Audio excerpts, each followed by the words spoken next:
everyone. Welcome to the Ask Barry V Show. I'm Barry Vanover. This is Mr. Baker. We've got some great questions that are to be answered today. So let's go ahead and begin, Mr. Baker. Okay, so the first question for this week, Leah F. asks, during the intro course, when a child shuts down, will not even respond to my instruction, what can I do to save the intro? That's a pretty good question. I'm sure everybody faces that. So the child completely shuts down. Let's start back with guessing how young the child is. Sometimes, an 8-year-old can shut down. But one, just remember, I don't recommend doing introductory lessons for 3 and 4-year-olds. If you've got a Tiny Champs program of a 3 and 4-year-old class, those kids should just go in and try the class because they're really just following you and mimicking. So don't put yourself in front of 3 and 4-year-olds to do private intros. They can't understand what you're saying. They can't handle it, the length of time, the attention span, all that. Now, however, 5 years old and above, we do recommend your 2-lesson trial program course. And I'm guessing probably you're dealing with some 5, 6-year-olds, maybe 7-year-olds or whatever. And then this kid is shut down and she said he's not even responding to any commands or any instruction. Pretty much.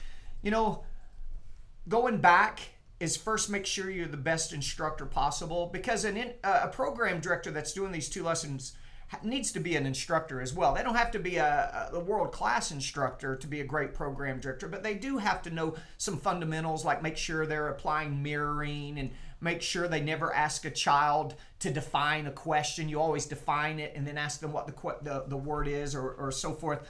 But when you've got a child that's just shut down and they're not doing anything and standing there, one of 2 things are going to happen. You're going to bring them back, or they're going to walk and they're not going to sign up at all. So what I always did with that is I tried to get the parent involved. Now, I don't get the parent involved by, hey, Mom, can you help me by telling this kid they need to pay attention or they need to respond to my commands? Not at all. I just look at the mom or dad, one of them, and say, hey, Mom, Dad, why don't you come join us and do a few moves with us? So with a parent moving beside the kid or maybe even dropping down on one knee beside the kid and then go right along, and both mom or dad and the child is doing the movements together. And then there may be a point in the intro that the mom or dad can go ahead and sit back down. But that's what I've found to be useful in trying to bring a non-responsive younger child back into the intro process. So hopefully that helps. All right, awesome. Next question for this week, Charlton K. asks, he says, I need some money. I need it fast due to a tax situation I have. What can I do? I don't know who Charlton K. is, but I'm guessing that it's no coincidence that it was just tax season. Yeah, he says due to a tax situation he has, yeah. Well, Charlton, let's talk about a victory that you have. You may need money to pay taxes, but the victory is the fact that you know that you need to pay your taxes as fast as possible. Because nothing gets a school owner in trouble faster than not paying their income taxes or their payroll taxes. So good for you. Now, let's talk about some quick ways. I often talk to my owners about doing the following when they need to raise money quickly. Some of our higher level school owners, they actually make what I'm getting ready to tell you a little bit of part of their normal process. But follow me because this is important. Charlton, pick 5 or 6 of your best students that's been around for a while and that have paid their memberships in full. So I might go to everybody that's a brown belt and above at your school, run a list, and look at anybody that has paid in full. And then from that list, I would pick the most motivated, excited students, and I would go to them and I would offer them a lifetime membership for $6,000 for life for that student. Now, if that student's young enough, let's say they're 8 or 9, well, if they train through high school, this membership's going to be well worth it and pay for itself. If you've got a student that the parents are for sure, maybe they're a older kid, 12, 13, 14, and the parent thinks the child is going to go to college locally, well, again, that's going to pay for itself. And even if the child does go away to college, when they come back, they always have it's a lifetime membership. As long as you're in business, that child or that adult student, could be an adult student as well, can train for life. Now, this is not transferable. It's only for that one person. The reason we go for people that have already paid in full is, one, the likelihood of them paying in full again is very high. They're the type of people that pay in full, and they're used to paying in full and probably going to do it again.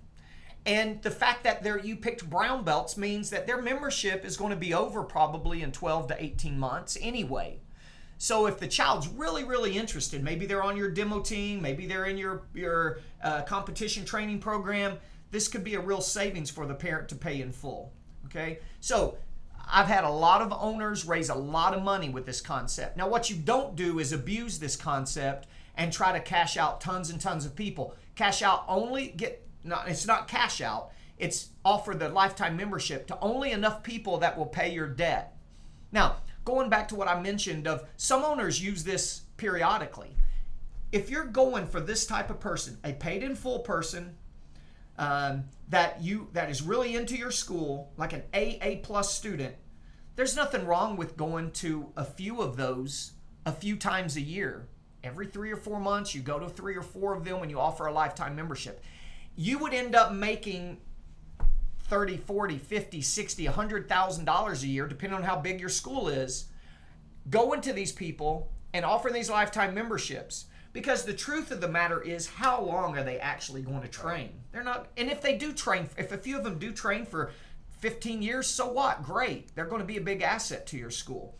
You're really not losing any money by selling these lifetime memberships, and it doesn't affect your accounts receivables. That's why you're going to paid in full people.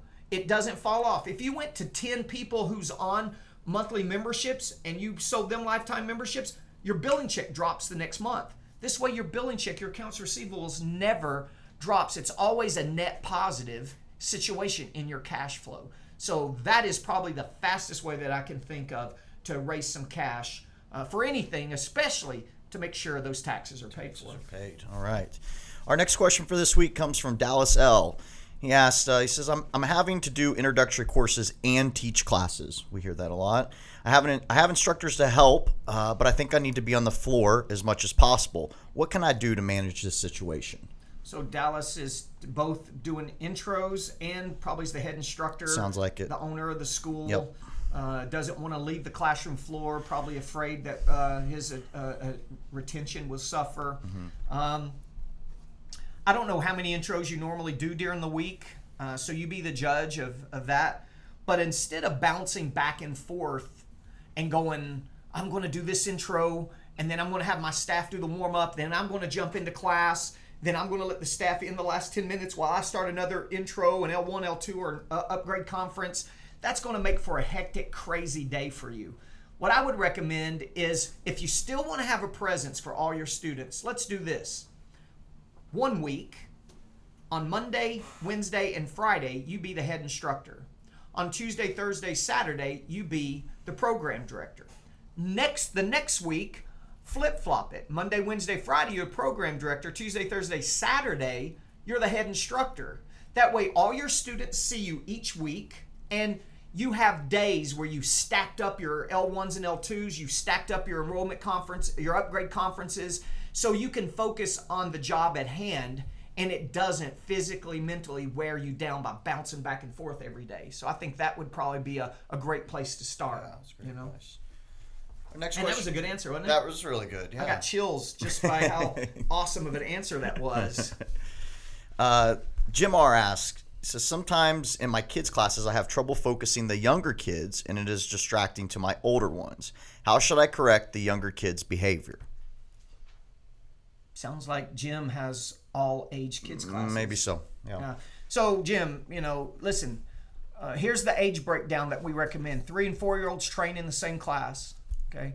5 to 7-year-olds train in the same class, and 8 to 12-year-olds train in the same class. The worst mistake you can make for retention and for quality of student is combining 5 to 7 and 8 to 12-year-olds all in the same class. Those are different little creatures. 5 to 7 and 8 to 12. 3 and 4 are different. A 4-year-old and a 6-year-old are 2 different creatures, right? 2 different beings. Those age groups are the best breakdown for their attention span and for you to meet their needs and wants. You can't teach an 8 to 12-year-old the way they need to be taught and teach a 5 to 7-year-old the way they need to be taught. So I would recommend breaking those age groups up. Now, whether or not you have all rank classes, 8 to 12-year-old all ranks, 5 to 7 all ranks, that's doable, but that depends upon the curriculum you teach and how you choose to teach that curriculum, which is not what you asked me, so I won't jump into that. And I also recommend, Jim, that you and your team come to Las Vegas to the Maya Super Show this July 5th through the 8th, and you attend my instructor college the first 2 days, you and your team, because we're going to talk about those types of things. We're going to talk about actually a lot of the stuff that's being asked today we would be covering anyway. Like the one lady, no, not the one lady. The program director having problems. Program director correcting a student and things like that. We're going to be talking about all these things. What we're not going to worry about is curriculum that somebody teaches, because the instructor performance material you can apply to any style of martial arts, any school across the country. It's just going to ensure your classes are, one, exciting and fun. That's the most important thing for kids. And they're benefit driven, which is most important thing for parents. Okay? Absolutely. Last question for this week. Bill W. asks, says, I've taken your advice and started doing karate birthday parties, but no one seems to bring back their guest passes. These parties are too much work if I'm not going to sign up students from them. Please help. Birthday parties are a lot of work, okay? Yeah. And I'm not sure, maybe you got the idea of me talking at one of my workshops or on this show about the importance of doing birthday parties, because birthday parties for many schools that are making us $30,000 or more a month, birthday parties can be one of their number one ways to sign up new students. And last show, I think we were talking, I don't know, I can't remember, but the gymnastics place. Oh, yeah. That Luca went to a gymnastics birthday party, and the guy said they did 20 birthday parties a weekend. Man, that's something else. Right? And that was his number one method of signing up new students for his gymnastics program. Yeah. It's a lot of birthday parties. But however, I did not tell you to hand out a guest pass. I'm guessing he's handing out like a 30-day free guest pass or a guest pass for free. Yeah, the phrasing there is a little perplexing. Yeah. You know, the thing that you need to do is in your birthday parties, you need to organize opportunities to sign these people up. So very first thing when they walk in the door, every student has an information sheet with all their contact info. Even if little Sarah comes in with one of your students' parents, little Sarah knows her mom and dad's name and her phone number, and maybe even email and address of their parents, okay? But sure, mom and dad's name and phone number. So we need to gather their contact information. Second thing you need to decide is at your birthday party is the follow-up. Are you going to funnel these kids into next Saturday's mass intro? Okay, that's a smart thing to do. A lot of schools, we've done that for years. Then if they don't show up for the mass intro, we call them and try to get them to come in for their second lesson. Their first lesson was at the birthday party. Their second lesson to receive a free uniform, earn their first martial arts belt, and break a real board in front of mom and dad, okay? Now, some schools simply try to schedule the appointment at the birthday party, and they don't do the mass intro. They literally do an awesome birthday party, and they tell every child that part of the birthday party is that they get a free introductory course. They're going to schedule them to come in to do a private intro course where they get a free uniform, earn their first martial arts belt, break a real board, mom and dad, and they try to schedule it at the event, which I think is brilliant and smart also.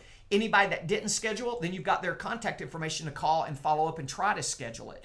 That way, every student that comes through your 2-lesson trial program, you're getting down payments, paid in fulls. People are going straight to black belt training and paying in full and more down payments and selling those equipment packages.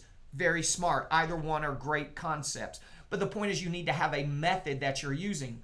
I think a lot of people are now using the spin wheel. So part of the birthday party is every child in the birthday party gets to spin a wheel. It lands on an instant prize that they get. And it also, with every instant prize, is a free introductory course. So when they get the prize, they go over to the pro shop, they schedule their appointment, and then they get their instant prize, which is a brilliant idea as well.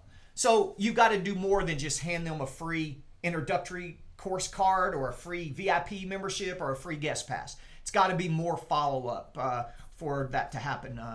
Bill, whoever that was. Yes, Bill. Okay. I think a good bonus too is, what would you say if you were talking to Bill or a manager? What's the key thing to get parents to schedule the lesson or to come to a mass intro? I mean, what has to happen in a birthday party for a parent who just came to a birthday party, all of a sudden want to bring their kid back to a martial arts school? What would you say? Birthday party has to be awesome.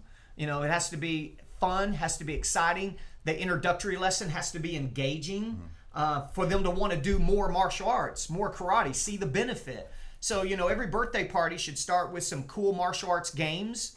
Go into your martial arts lesson, That's 30 minutes of games, 30 minutes of martial arts lesson and show and tell. Show them some weapons, spin the weapons, have the birthday kid break a board in front of the other ones. All the other kids break a rebreakable board.